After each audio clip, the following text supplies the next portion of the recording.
Tatay ket naadal tayo kasano ti agbalin nga cheerful giver. It's one thing to give, but it's another thing to be a cheerful giver. Pinadas tayo nga babaan kadagiti puntos, binurak tayo dayjay panagked-ked nga rikna, dayjay panagkitakit nga rikna ken panunot, DJ panagdanag nga makakita ka DJ nabati, basiten, awanen. Upat, DJ nakita tayo itay nga pillars, poste. Tapnon ti kina cheerful giver mo ket kasla balay, natibker, uray anyat sumangbay nga pasamak tibiyag. Han na maapektaran ti kina cheerful giver mo. Ana digiti upat nga tulbek ken kasla poste. Number 1, love for God will make you a cheerful giver. Ano di idea na di jay? The cheerful giving, han nga mangruga ijay, han nga mangrugi iti, mangrugi ijay, kasi no di nagyan di bulsat kit kita, naked-ked ka nga mangted. Ngam no di puso ket agay ayat iti apo, awan panagked-ked tirik na. Tati tao nga agay ayat, awan adayo, awan narigat, awan saan ken kuana, ragsak na, ti pakaragsakan, di ay ayatan na. Number 2, faith in God makes us cheerful giver. When, adu dagiti paggastuan, adu dagiti bills tayo, nga magtalik tayo nga ti Apo, He will provide, and He will multiply our seeds that we sow. So, ti idea na detoy is sowing and what? So, dua di jaya, sow, seed, and bread. Everybody? Seed. Ti bread, para iti agdama nga kasapulan. Jay bukal, para iti masakbayan.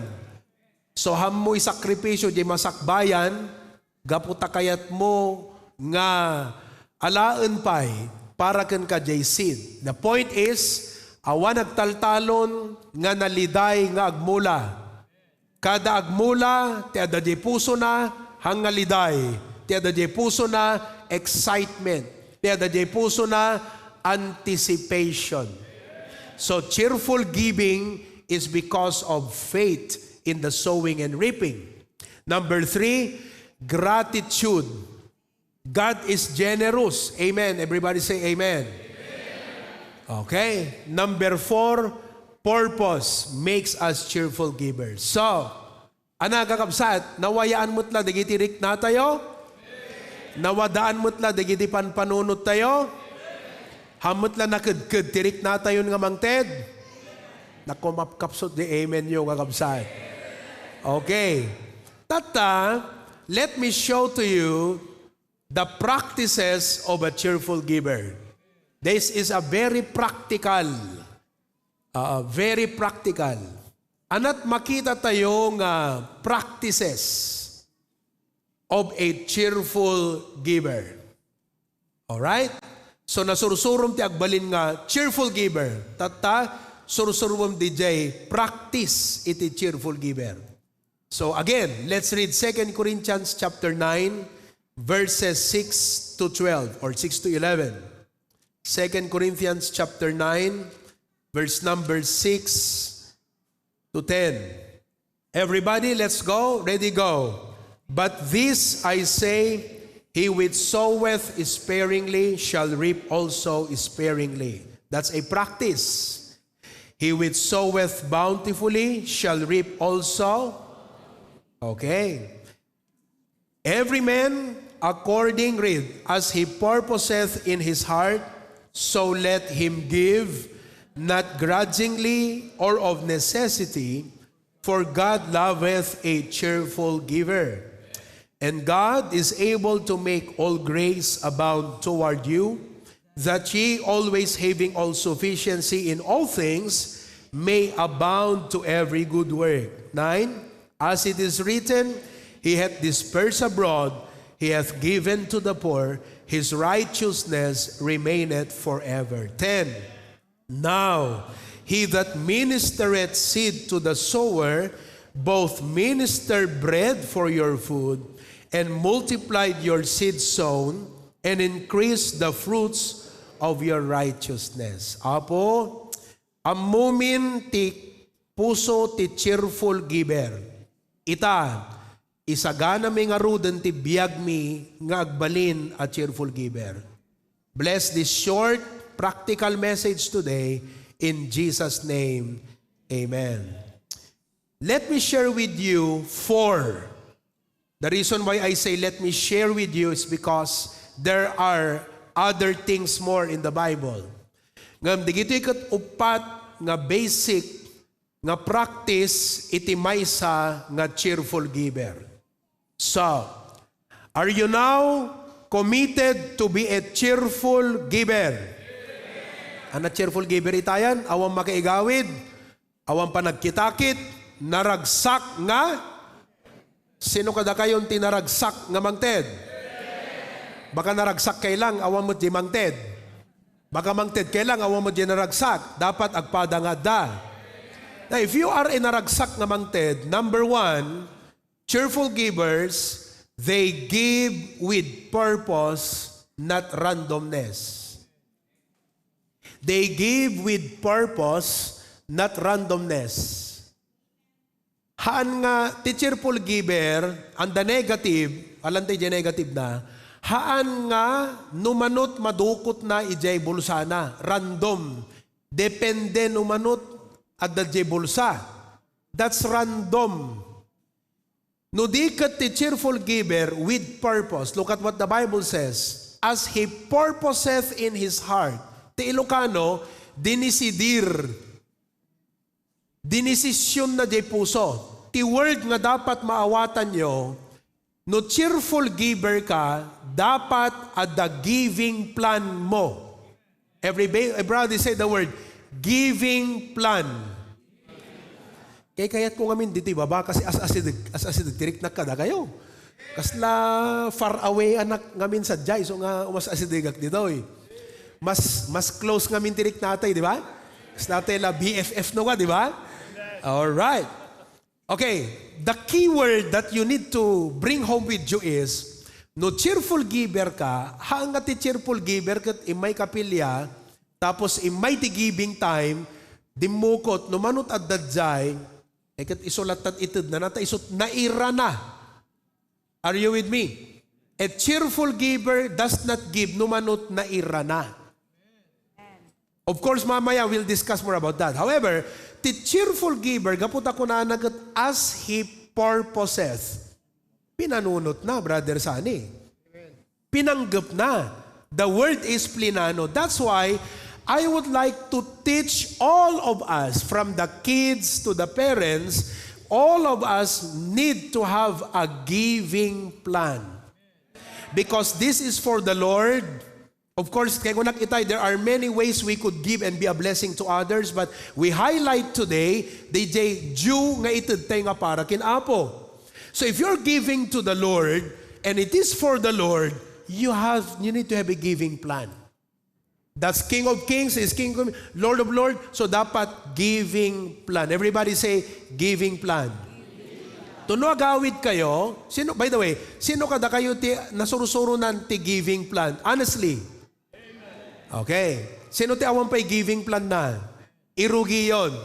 Now, in our family, my wife is a very good steward of our finances. A very good steward, especially kakabsat, iti giving, because she has a giving plan. Usually, satay lang planuan ti itid ti Sunday morning, right?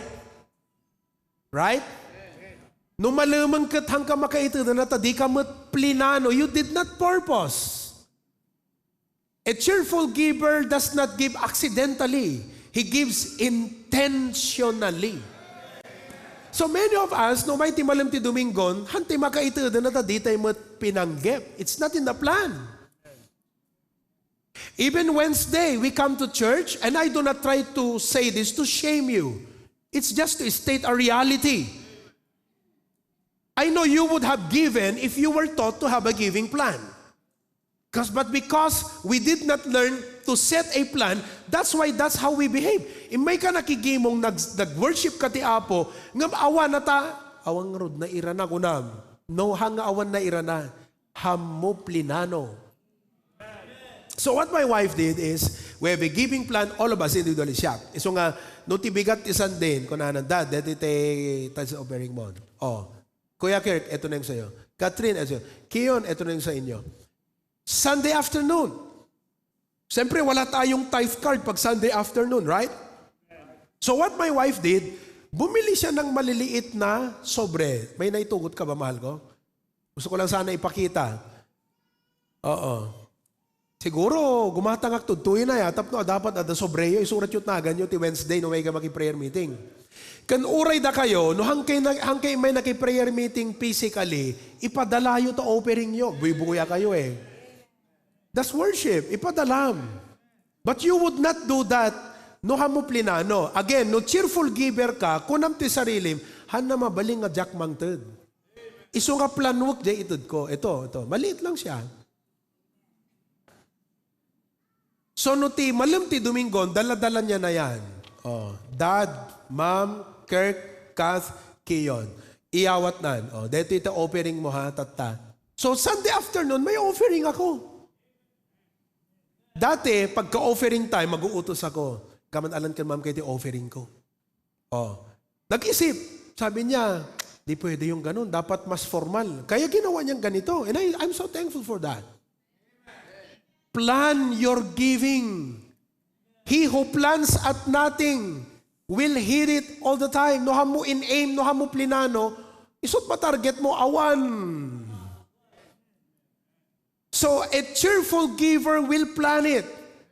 Now you might say, Pastor, nag-tithes na kun idi Domingo, nag-love offering ak, nag-mission offering ak, dapat ba nga bang tudak? Cheerful giver ka ba? Yun lang ang tanong, cheerful giver ka ba? Opo. Oh, magbibigay ka o hindi? Ay, dapat magbigay ako. Yun pala eh. Kanya lang planuhin mo kasi. For example, you give this amount, kunam, okay, every, siyempre, many of you, kasano ka mga rot, Pastor, kinsenas katapusan ka magsweldo. Di maminsan kam lang dapat nga bangted. Maminsan kakad lang may makigimong. And every time you come to worship God, you should worship God with offering. Every time you worship God. Ipamuta panunot mo dahil tangamin. Kasi no awan ta mind mo nga, basta mapanak agsamba, han na mabalingawan offering. Pag wala sa isip mo yan, hindi mo plaplanuhin gawin yan. Kailangan may conviction ka nga, basta mapanak agsamba, dapat adala ta itid ko nga offering ko iti Apo. So no, kinsenas katapusan ka, didipi-dipi-direm, kat ko nam every Wednesday kastoy ti maidrop. Every Sunday kastoy ti maidrop. Kat ko nam, alis to maminsang ko nam. Giving is not about you. It's about Him. And you did not come here to do what you want. You come here to worship Him. Naawatan niyo kakabsat? You need to have a giving plan. Amen? Okay. Now, alangin nyo dito yung kakabsat. Give what is right, not what is left. Alright? Surat nyo. Give what is right, not what is left. Tiitod mo, di kan nawan hanggang di makan nigid. Amen? Okay. Tiitod mo, di usto what is right. Haang ano manut na bati. Kasi no tipan ng tid mo, no anyat na bati, that's not cheerful giving.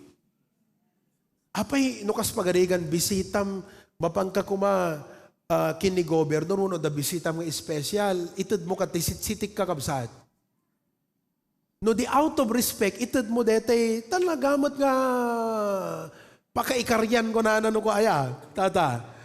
Una, ingkamot no katiliwon dete, manok mo nga banta mo na. Padigumon, padaraan mo, Brother Joel. See? So give what is right, not what is left. The reason why we give what is left is because, number one, we are not cheerful givers. Or maybe, where there is cheerfulness in our heart, but we did not plan our giving. So nga kakabsat, no cheerful giver ka laang, planuwam jay panangtad mo. That's the basic there. Okay? Number 2. The second practice of cheerful givers, they are generous in every opportunity. They are generous in every opportunity. Whether it be church commitments or along the way in the school, in the work, to anyone. Ti tao nga cheerful, generous kakabsat. Let's say that again. Ti tao nga cheerful giver, ket hanpulos nga agked-ked, basta adda opportunity. Dito man ket adda tulungan na tao, adda kabsat nga makasapol, adda agsakit, adda nadidigraan. Basta ti cheerful giver kakabsat, ti practice na generous. Number 1, iti apo ti trabaho na, and in all opportunities, a cheerful giver is generous. Now, the Bible says in Proverbs 11:24, there is that scattereth. Amom ti generous kat kasla, scatter ko na kasla dete, hanga, anat scatter kat ti Ilocano. Di ba ti amutay ti scatter kat nagiwara? Haan kakabsat, agiwaras. Do you realize kakabsat, ngano kuma, adda sa nga pulo, nga talunam. Kat minulaam amin, inwaras mo, di bukil mo iti amin, hanga di may salang talon, at adut pagapitam. Naawatan nyo di jay? So all the opportunities, mangtid kataks lang, kagbulmula nga road. And he which soweth bountifully, will reap bountifully. Again, if this is only for a cheerful giver. If you're a cheerful giver, you are now ready to be generous. And if you are now generous, all opportunities, you always give. Kat kunana ti Biblia, adda agiwarwaras. Kat adadamot nga ado, ti adagang kuana. Increase. Ano increase ti Ilocano? Dumakal, adadapay. Ti amo tayo kakabsat ngamin, DJ negative concept tayo nga lack of faith, numang tedak dinaawanan nat. That's lack of faith. DJ faith, numang tedak nagmulaak. Kada nang ted ka, nagmula ka. Tao man nga makasapol. Dahil ko na ako, kasi ako na-meet mo dito estudyante. Brad, napyala nga igatang munto iti pagpletem to nga mapanagbasa. That's an opportunity. Kada nang ted ka, nagmula ka. Hamang nga jay taot mang supapakken ka, ngam ammo ti Diyos kat isut mang supapakken ka. Do you understand? The same is true with the church. Like kung tayo kat apay, nag-tithes tayo, nag-love offering, nag-mission offering, nag-first fruit tayo, pa-commitment pa ni pastor. You would not say that if you are already a cheerful giver. Now, you would say, this is another opportunity. Kunam, hanna mabaling nga hanak makibahagi. Yung hindi pa cheerful, isuda ada kwartada, siyakit ammo ti apo, awan mo't unay, batit. Kakabsat, no cheerful giver ka, ure basit sweldom, kunam, in proportion apo kat no batit man, tay ko nakitayang kakabsat, hamo ko na nga 10 pesos, nakadkad ka nga mangtad, kasi 10 pesos, anang orkot estudyante, ako nam, right? 10 pesos, hanga dapat naladingit nga mangtad 10 pesos. Kasi no sa nga gasot tabalo mo, 10% ti arig na DJ kakabsat. Kasla 5,000 ti arig na, dito 50 mil ti sweldo na dayjay. Do you understand? That is why if you are a cheerful giver, you're generous. If you're generous, every opportunity, you always give.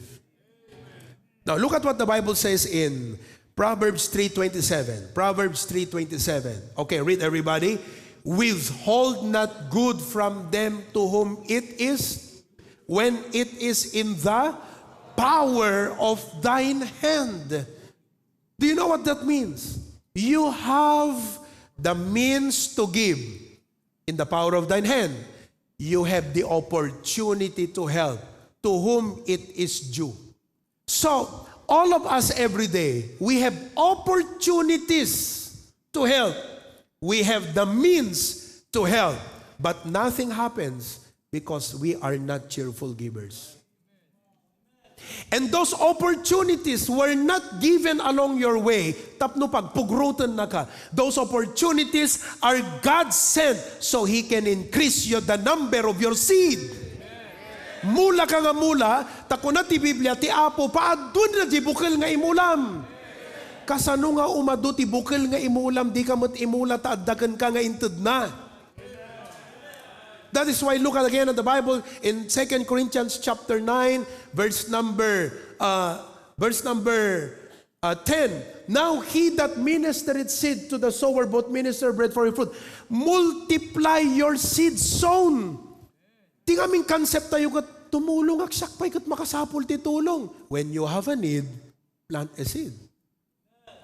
And the more you plant the seed, God multiplies the number of your seed. Therefore, the provision multiplies as well. So nga, listen, isuord nga tayo muna, binurak ko pelang digitay mangigawid tirik na tayo, kan panagkitakit tayo, tapno ita mabalingkon nga isuro kada kayo. Now you're ready? Okay, this is what you will do now. You will be generous in every opportunity. Sa pagarigan, mapangkatatsendaan damdama, at dako maubing, ririyan na ni nanang na, ice cream, ice cream, ice cream. Kunana, di ba? Kat ni nanang na kat makitam, awan anak ko na itsendatan. Ba't kayat ko di ice cream? Kunang di ubing, di ba? Kat makbaasyang ka, di ba? Ano aramidam? There is an opportunity. It's in the power of thine hand. It's a seed. God is just giving you a soil. The opportunity is now the ground. Kung ti Apo, ne, anaitan, agmula ka na. Kung namat kat, saan na, siyak tupay, ti anak ko, masapol na mo't ice cream ko na. Nothing happens. Kakabsat, I pray, I hope, may testify you in the years to come. Nga di pa nag-prosper ti biyagyo, nasuro-suro yu ti generosity. Luke 6:37 or 38. Luke chapter 6 verse 38. The Bible says, Luke chapter 6 verse 38, give and it shall be given you. Good measure, pressed down, shaken together, and running over, shall men give unto your bosom. For with the same measure that ye meet, withal it shall be measured to you again. Kakabsat, hanamat maturog ti Diyos. If in the aspect, digiti nagaramit ti dakas ken kahanamat maturog ti Diyos, balsen na ida. In the good aspect, DJ panangted mo hanamat maturog iti Diyos, supapakan na ka. Hambang nga jay tao nga inikam ti makasupapak ken ka, nga madati Diyos, God of the seeds and God of the harvest, so magsupapak ken ka. That's why, ikatum di pa nagkitakit ti puso. No naawan di giant, you are now ready to be a generous person. So, what are the practices of a cheerful giver? Number 1, they give with purpose. Number 2, they are generous in every opportunity. Number 3, they manage their finances well so they can give more. They manage their finances well. Mabaling kumamot nga ti outline ko, dagat manage your finances, para diretsahan. But anyway, they manage their finances well so they can give more. No, DJ mo na kakabsat, anat i-manage mo by the way, so that you can what? So han mo nga i-manage the finances mo. Tapno pa aduam the finances mo. I-manage mo the finances mo, tapno may increase mo pa iti giving mo. Because the Lord, the secret to God's blessing is giving. But for you to give some more, you have to manage your finances well. Now listen, no jaim mo na kakabsat, dapat ada giving plan mo, deto yung kakabsat, dapat ada family budget mo. Family budget plan. Okay? Family budget plan. Family budget plan is not for the rich. It's for every family. That's why it's called family budget plan. I did not say the rich budget plan. I said family budget plan. Are you here? Are you there? Ayan. Family. Dakkel kan basit kakabsat. Ti ti mapagtalkan ti basit, mapagtalkan iti adu. Are you with me? Amen. So you need to have a family budget plan. Okay. No, James mo na, give what is right, not what is detoy. Give what is right, manage what is left. Give what is right, manage what is left. Itad mo di usto, di rebeng. Nakita yung itayan. Withhold not good. Hamo nga ikad ti sarilim ti kakayanam nga makatulong, makaipaay ti na imbag to him it is due when it is in the power of thy hand to do it. So give what is right, but manage what is left. Now, this is another topic, kakabsat. I will not discuss about family budget this time, but definitely it includes your expenses, your savings, your investments, everything. But you have to manage what is left with faithfulness in your heart. Nga kunam apo, ammum ti needs me, ammum ti kurang na, ammum nga budget me, and so on and so forth. Amen? But some of the several tips that you need to learn when it comes to that, mga kapatid, is to learn to live below your means. Learn to live below your means. Manage your impulses. Avoid unnecessary debt. Okay? Spend less on your wants and just focus on your needs. Anat wants, dito iti kayat ko. Anat needs, kasapulan mi daytoy. So ti panunutom hanga di kayat mo nga gatangan. Ti panunutom di kasapulan yo. I made before I say share ko no kwa kadigiti agkaskasar ko nag GSIS. Ano tay GSIS? Letter G. Give generously. S. Save objectively. I. Invest wisely. And S. Spend discreetly. You might want to write that down. Okay? GSIS. Very easy to memorize. G. Everybody. Give generously. S. Save. So han nga ti agur urnong kalaeng tapno lang may ibagam nga dukwartam. Objective. Pati pa nag-save mo, ada plano na. For what? I invest wisely. And then S is spend discreetly. Now, perhaps many of us today, kat ko na tayo, pastor, nasapsapak lang mga namamwan, di kita agat napaboy darak kumamot ti, ado nga, rigat kan pa ka ikaw kawaan. Well, listen to me. Now, humble yourself to God. Confess before God. Because in whatever situation you are in financially, may I tell you this, God has a solution to your problem.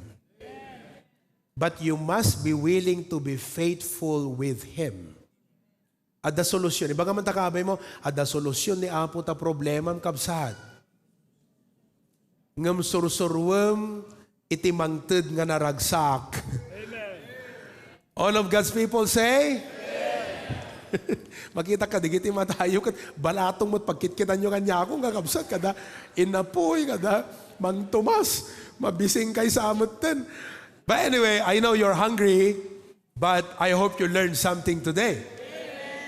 So, I hope nakita yun di objective kan puso ni Pastor, babaan ti Apo nga nang tudkada tayo niya, dati nga message. Binurak tayo, dagi tayo makaigawid. So nga cheerful giver tayo. Itantamayat ti puso tayo nga maging cheerful giver. Learn these practices. I just gave you 3. Okay? So let's learn number 1 again. Give with what? Ano nga planot masapol yung ita?